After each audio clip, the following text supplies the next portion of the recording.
베이비붐 세대 인구가 내년부터 본격적으로 노인 인구로 편입되면서 노인 인구가 급증할 것으로 보입니다.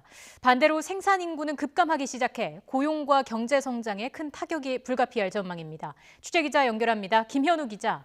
네, 경제부입니다. 네, 정부의 출산 장려 정책에도 불구하고 인구 감소 문제가 심각합니다. 지금 추세로 간다면 내년부터 노인 인구가 급증한다고요? 네, 그렇습니다. 통계청이 발표한 장래 인구 추계 자료입니다.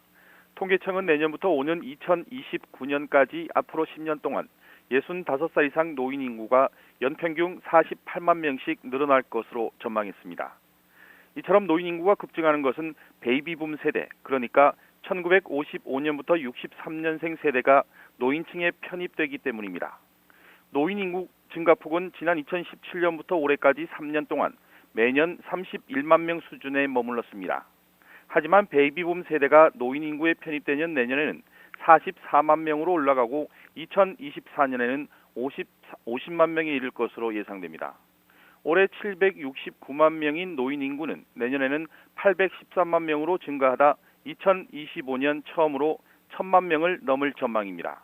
이른바 노인 인구 1000만 시대에 접어드는 것인데 전체 인구 5명 가운데 1명이 노인인 초고령 사회에 진입하게 됩니다.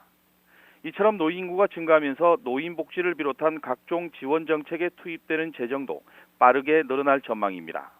정부의 국가 재정 운용 계획을 보면 지난해부터 오는 2022년까지 기초연금과 노인 장기 요양보험에 들어가는 비용을 합한 노인 부문 의무 지출은 연평균 14.6% 늘어납니다. 네, 노인 인구는 늘어나는데 우리 경제의 성장 엔진이라고 할 수 있는 생산 인구는 반대로 급감한다고요? 네, 그렇습니다. 고용과 경제 성장에 타격이 우려되는데요.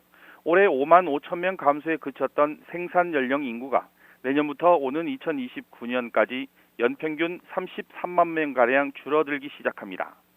베이비붐 세대가 본격 노령 인구로 진입하기 시작하고 저출산 영향으로 생산 연령 인구로 진입해야 할 유소년 인구는 연평균 13만여 명씩 줄어드는 영향을 받기 시작하는 겁니다. 이처럼 생산 연령 인구가 급감하면 최근 전망치가 하향 조정되고 있는 경제 성장률에 타격이 불가피할 전망입니다.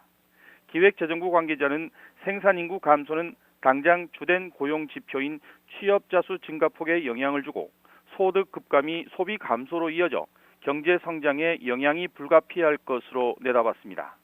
지금까지 경제부에서 전해드렸습니다.